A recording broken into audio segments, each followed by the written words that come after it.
Nalilinis natin, napapakarwas natin ito kasi marumi na siya. Saka yan,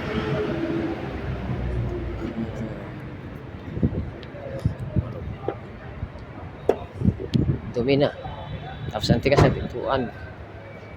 Tapos ito siya, dami niya basura.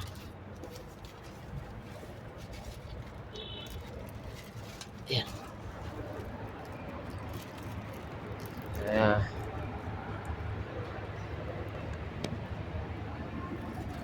Tapos ito, wag natin ito ano kasi ano yan, sukat yan.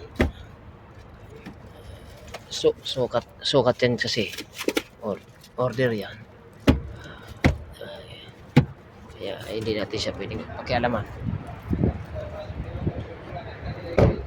Tapos yan, ito palilinis natin siya kasi nilagyan ko siya ng plastic yung busina para hindi magkadumi-dumi, hindi pasukin ng tubig yung busina. Ayan, marumi at saka daming buhangin na siguro dumaan siya sa may mga sandstorm. Ayan. Pag dumaan kasi sa may sandstorm, ganyan talaga mangyayari. Marami siyang dumi. Tapos ewan ko saan ang basura nila rito.